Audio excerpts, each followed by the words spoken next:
Fala pessoal, boa noite. Vamos dar continuidade aí ao conteúdo online. Demorei porque estava reformulando o slide, adicionando imagem, pois a gente não tem mais o boneco para poder demonstrar para vocês, tá? De aula presencial seria ideal, mas vamos tentar fazer o melhor por aqui. A gente vai falar sobre o sistema muscular, tá? Que é responsável pela locomoção do nosso corpo. Quais seriam os conceitos que a gente tem sobre o sistema muscular? A miologia é o estudo dos músculos, ou seja, existem profissões, o estudo dos tecidos musculares, o estudo do movimento, o estudo da ação, da inervação, tudo mais que tem relacionado aos músculos do corpo, tanto visceral quanto músculo esquelético, tá? Os músculos são elementos ativos de movimento que atuam sobre os ossos e articulações movimentando o corpo. Então, a função principal, primordial do músculo é a movimentação do corpo sobre ossos e articulações, formando alavancas e promovendo o movimento. Ele é formado por fibras musculares. Essas fibras musculares básicas do músculo é como se fosse um exemplo bem coloquial, que forma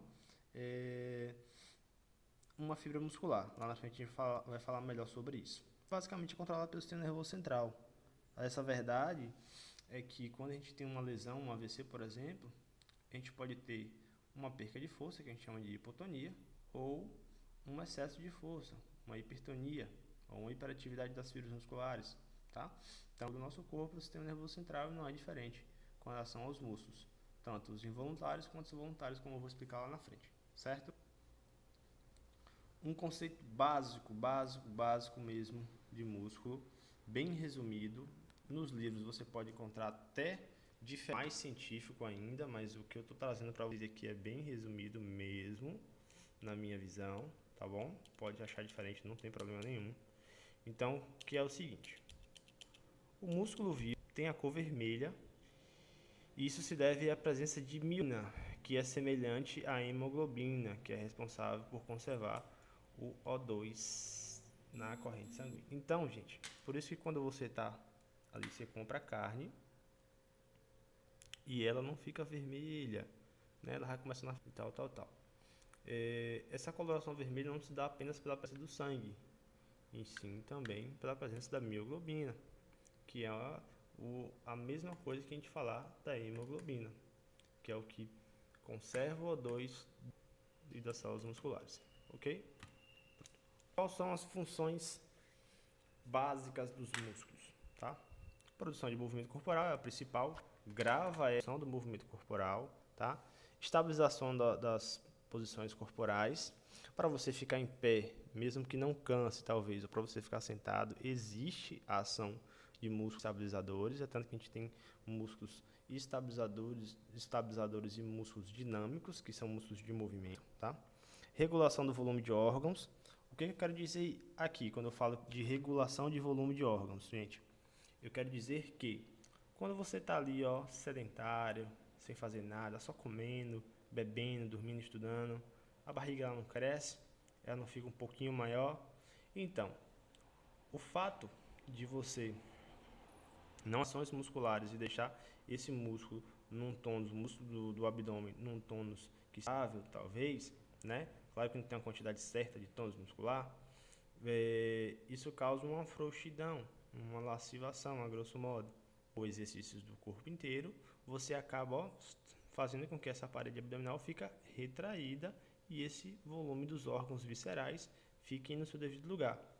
Tal qual é uma verdade que, se você reparar bem, as pessoas que têm gastrite, né, refluxo, ação, ressecamento dentárias, ou pessoas que não têm um volume abdominal muito grande. Preste muito bem atenção.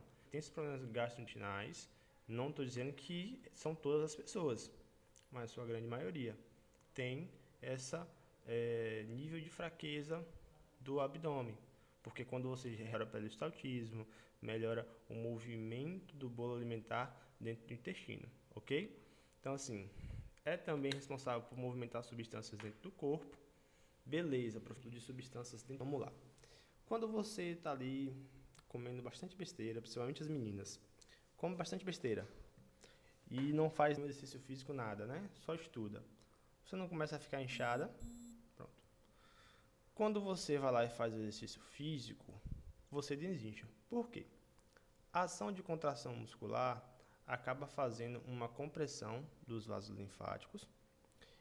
Por conseguinte, todos esses radicais livres que estão ali no interstício celular vão ser movimentados para esses linfáticos, tá?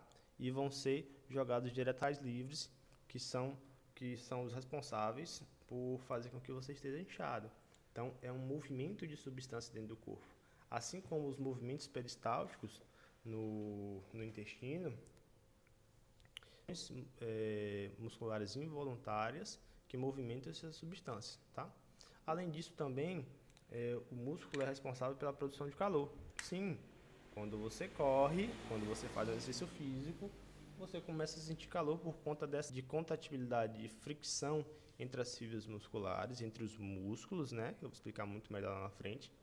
E essa fricção entre esses músculos, essa ação muscular, faz com que você produza calor. Daí você começa a transpirar para poder equilibrar esse nível de calor aumentado, de temperatura aumentada, ok? Quanto aos tipos de músculos, quantos tipos de músculos nós temos? Nós temos 3 tipos, tá, gente? Que são musculaturas voluntárias. Quando eu falo que é uma musculatura voluntária, eu estou dizendo que é uma musculatura em que eu tenho a consciência da contração. Então, são músculos esqueléticos e cutâneos, beleza? O músculo da face, quando você quer sorrir, é um músculo voluntário, né? Você quer pegar alguma coisa com o dedo, eu vou mover aqui, é uma contração voluntária. É uma ação voluntária do músculo. Você pensou, você deu a ordem e ele fez, tá? Então é responsável por 40% do peso corporal. Quando eu falo involuntário é que eu não tenho um controle sobre. Então, são os músculos das vísceras, dos olhos, paredes dos vasos e etc. Que são músculos dos órgãos em que tem ação involuntária, certo, gente? Por exemplo, você não pensa, vou piscar, né? Tem hora que você pensa, não fechar o olho aqui, é voluntário, mas o piscar é uma ação involuntária de lubrificação dos olhos, ok, gente? Assim como o retorno venoso veias ao coração também é uma ação involuntária. Claro que nós temos a ação da panturrilha ali, que é o nosso segundo coração. É uma ação involuntária quando as paredes dos vasos sanguíneos, certo? Assim como o coração. Você não pensa assim, meu coração vai bater agora, meu coração vai parar de bater. É involuntário, ok, gente? Como respirar também tem sua parte involuntária. Você pode controlar a inspiração mais profunda, né? Mas ela é involuntária, ok? Nós temos também os músculos cardíacos, que é um tipo especial de músculo, que é estriado e que forma o coração, tá? Como se fosse uma mistura de músculo cardíaco com músculo estriado com músculo liso. Tá? Não necessariamente vai encontrar isso nos livros, tá? Então é uma forma muito especial de músculo, porque tem uma capacidade de contratibilidade muito grande, fadiga, né? Então ele precisa ter essa contração, ser diferente. O músculo cardíaco é encontrado somente no coração, tá? Então quando eu falar para você músculo cardíaco, onde é encontrado? No coração. Pronto. Músculo trolisa, todas as outras vísceras, ok? Músculo estriado, né? Relacionado ao movimento propriamente dito, certo? São exemplos de um feixe microscópico, tá? Das fibras musculares. Você vê que a musculatura lisa ela é um pouco separada, tem um núcleo também. A musculatura estriada ela é como se fossem estrias mais juntas, e o músculo cardíaco já é um pouco separado, meio que estriado, mas com uma forma diferente, ok? Só para vocês gravarem. Nós temos algumas classificações dos músculos, né? Então, quanto à sua forma, nós temos alguns músculos que são longos, que passam por 2 ou mais articulações. Um exemplo bem clássico é o bíceps braquial. Ele sai aqui da articulação glenomeral e vai até depois da articulação do velo, ok? Nós temos músculos curtos, desculpa aqui, né, o erro, que são presentes de pouca ADM.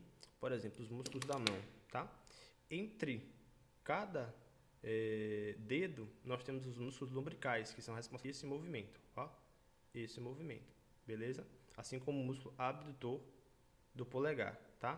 Que está bem nessa região aqui, ó, que eu apertei a mão da colega esses dias atrás, tá? Então são músculos curtos. Temos os músculos largos também, que são músculos laminares.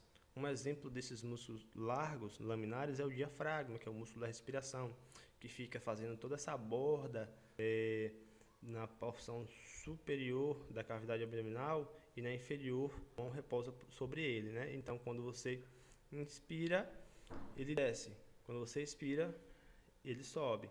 Então, é um exemplo de músculo largo, que é o diafragma, que a gente vai ver lá na frente, tá bom? Nós temos também quanto à posição das suas fibras, tá? É uma classificação dos músculos. Essas fibras, elas podem ser retas. Um exemplo bem claro é o reto abdominal, tá vendo? Que a fibra ela é reta na vertical, uma linha sagital, ok? Os músculos transversos, que são transversais, ó, na horizontal. Ele é um músculo bem interno, transverso do abdômen. É um exemplo muito bom que eu coloquei para vocês aqui, né? As fibras estão dispostas horizontalmente. E os músculos oblíquos, que nós temos o oblíquo interno e externo, quando as suas fibras são na diagonal, ok? Externo e interno, beleza?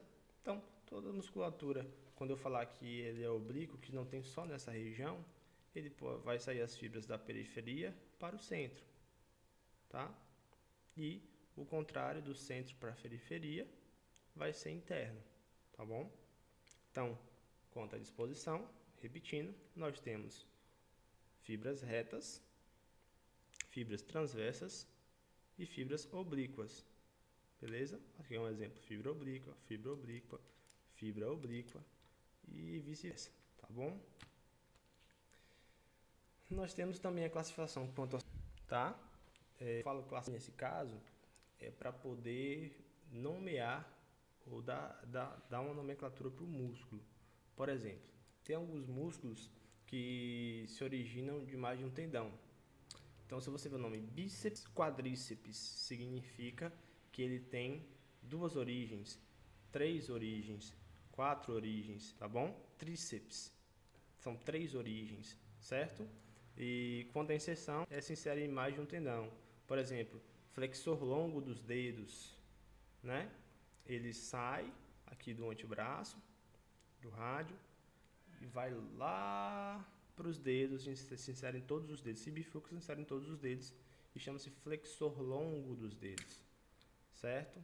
Então, é só uma forma de classificar e dar nomenclatura. Professor, por que colocaram tanta coisa assim, tanta dificuldade? Não sei te dizer, só sei que foi assim. Criaram, inventaram, só para dificultar mais a nossa vida.